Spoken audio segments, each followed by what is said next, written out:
Hello everyone, this is again yung Scuba Driver at ngayon pag-uusapan natin lahat tungkol sa copper. Copper sa copper surface.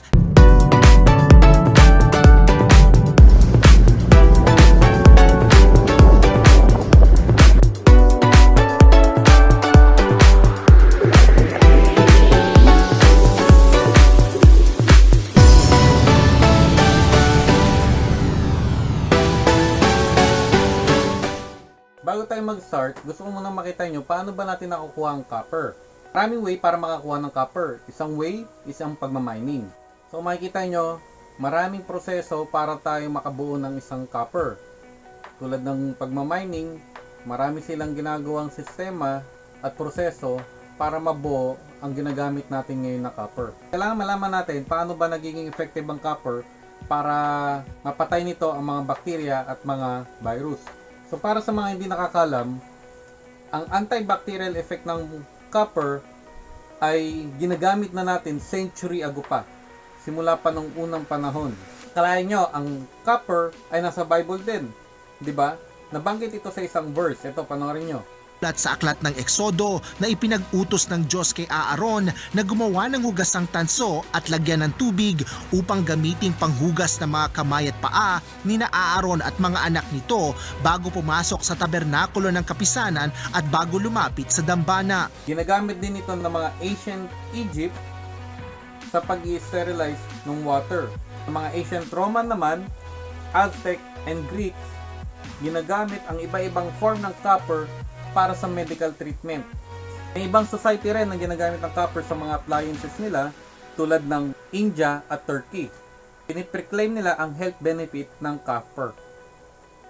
So ibig sabihin, pinapractice na noon pa, bago pa tayo maging high-tech at bago pa natin maintindihan ng maigi ang mga microbes, ginagamit na ito ng mga sinaunang tao at alam nila na ito ay effective pagdating sa mga virus at mga bakterya. Ngayon, paano ba naging effective ang copper sa bakterya? May mga content ang copper tulad ng mga copper ions na pinepenetrate nito ang mga bacteria cell at mga respiration nila at inaatake rin ng mga copper ion ang mga DNA ng mga bakterya at virus na nagiging dahilan para hindi na ito makapag-reproduce pa. Ngayon, sa lahat ng klase ng mga gamit, copper ang pinakamabilis na mag-disinfect ng sarili niya. Ayon sa National Institute of Health, ang virus ay kaya magsay sa hangin ng almost 3 hours. Sa mga plastic, stainless steel, kaya nito tumagal ng almost mga 3 days kumpara natin sa iba. Sa copper, tumatagal ang mga bakterya at virus ng almost 4 hours. So, bakit ba hindi natin ginagamit ang copper kung napaka-effective naman pala nito? Isa sa mga reason bakit hindi siya ginagamit sa mga hospital, ang pagiging presentable nito. Ang stainless steel at plastic is mas mukhang malinis kaysa sa mga copper. At tinutulungan nito na maramdaman ng mga pasyente na nasa ospital sila na malinis doon. Ang silver ay may antiviral din na effect, pero kailangan nito ng moisture para mag-activate. Pero ang copper kahit tuyo, effective pa rin ito. Ngayon may mga ospital na pinag-aaralan at ginagamit nila ang mga copper sa iba-ibang klaseng gamit. Sa mga hospital, like sa mga lababo nila, sa mga handrails, sa mga stethoscope nila. So, mga hospital na gumagamit ito. Napag-aralan ng mga hospital na gumagamit ito at mga hindi, na nababawasan nila ng 58% ang infection rate dahil nadidisinfect mismo ang mga material na hinahawakan ng mga tao sa loob ng hospital. May mga bansa rin na ginagamit na ang copper sa iba-ibang paraan. Tulad ng sa Korea, sila ang number 1 na producer ng mga ganito klaseng item. Napag-aralan nila na 99.5% ng virus ang namamatay sa copper within 1 minute lang. And literal, nawawala sa surface nito ng almost 10 minutes. Marami ng way na paggamit ng copper para makatulong sa nangyayari ngayon sa atin sa pandemya. May mga bansa tulad ng Korea na meron silang mga tinatawag na copper film. Ito, nabuksan ko na kasi, which is Dr. Ku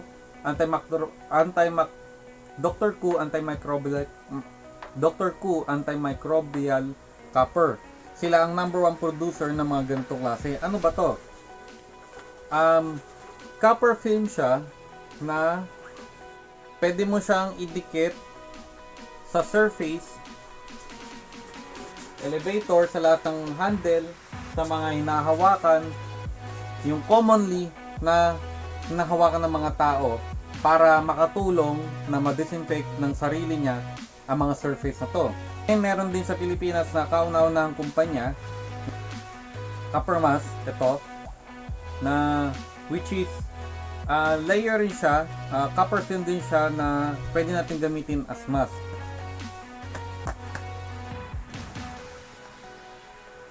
So meron siyang mga filter sa loob.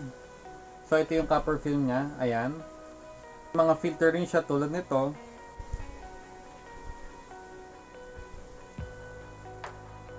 So ayan, napaka-komportable niya sa mukha.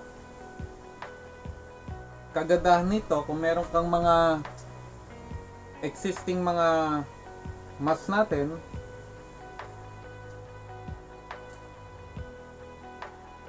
pwede natin siya gamitin para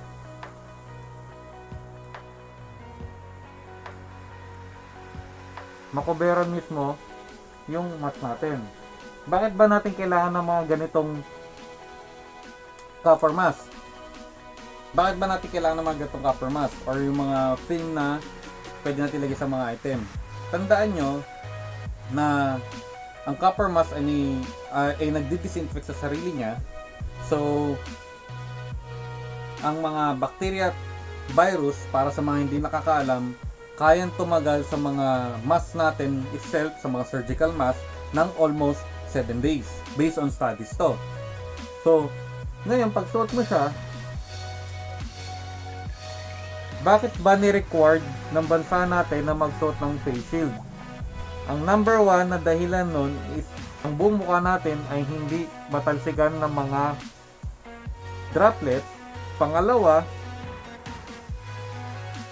para hindi natin mahawakan ang mukha natin. Kasi ang pinaka main reason ng transmission or ng mga infection sa labas is dahil sa paghawak natin sa mukha natin. So, mostly na mga nahahawa sa labas is through contact. So, may mga nahawakan silang item, tapos napapakamot sila sa mata, kinakamot nila ilong nila, dahil wala tayong protection. Oo, nakamas tayo. Pero, pag nahahawakan natin yan, tulad ng sinabi ko, tumatagal ang virus ng almost 7 days sa mga mask natin. So, pag pinatong lang natin siya kung saan-saan, through contact, doon tayo na-infect. Siyempre, pag hinawakan natin yung mukha natin, after natin gamitin yung mga mask natin, hindi natin alam na nahahawa na pala tayo. Meron tayong copper mask, is yung virus is hindi nakakapasok sa ating mask. Pangalawa, nagdi-disinfect siya sa sarili niya. So, tayo mismo is safe kasi even after natin siyang gamitin, alam natin sa sarili natin na yung mga ganitong klaseng mask is hindi na ko-contaminate ng mga virus after ilang minutes. May mga studies na ginawa sa Korea at mga certificate tulad nito. Yan yung mga certificate nila at gumawa sila ng studies na ang surface na may film, copper film at surface na wala, is tinignan nila ang mga bacteria na meron dito at mga contaminants na nabubuhay. So, tinest nila ito sa surface na walang film, nakita nila kung gaano karaming bacteria roon at tinest nila sa isang copper film na doon nila nalaman na talagang nagdi-disinfect ng sarili niya ang mga copper film. So, yung mga ganyang klaseng item, tandaan nyo, bumili lang tayo sa mga authorized na mga seller. Huwag tayong bibili kung saan-saan kasi baka mamaya hindi yan active. Tandaan nyo, ang mga authorized na company at mga reseller is may mga certificate yan at approve yan through research. Useless ang pagsuot mo ng copper or kahit ano pang protection kung hindi rin tayo naghuhugas ng kamay. Kasi ang paggagamit ng alcohol is temporary lang yan kung sakaling wala talaga tayong mahugasan. Pero ang paghuhugas pa rin talaga ng kamay ang pinaka number one na way para malabanan natin or mapigilan natin ang pagkalat pa ng mga virus na to. So ayun guys, kung gusto niyo maka-order ng mga ganitong copper film sa mga authorized reseller, nakalagay yan sa link natin. At kung gusto niyo naman makakuha ng mga ganitong copper mask, nasa link din kung kanino kayo pwedeng mag-order yan ng mga ganyan. So ayun, yun yung mga bagay na meron sa copper, at hopefully sana in the future yan na mismo yung mga gamitin natin sa mga equipment, na lalo na sa mga lugar kung saan mostly common na mga virus na ganyan. Malaki ang tulong ng copper para mabagalan o may slow down ang mga transmission ng virus. Kaya para sa lahat, may mga research pa about sa mga ganyan, pero tulad yung sinabi ko, ginawa niya ng mga authorized seller, kaya sa kanila na lang tayo kumuha. So ayun guys, I hope may natutunan kayo at sana maging safe kayo during this pandemic na pinagdadaanan natin. At tandaan nyo, iwasan natin maging pasaway, kasi kung hindi tayo mag-iingat sa labas, mas mahal pag tayo mismo ay nahawa. Ang mga protection na yan is useless kung hindi rin natin siya ginagawa ng maayos. So with that guys, thank you for watching, and huwag nyo kalimutan mag-subscribe para masubaybayan nyo mga susunod pa nating video. Again, this is again yung Scuba Driver. Stay safe and mag-ingat kayo palagi.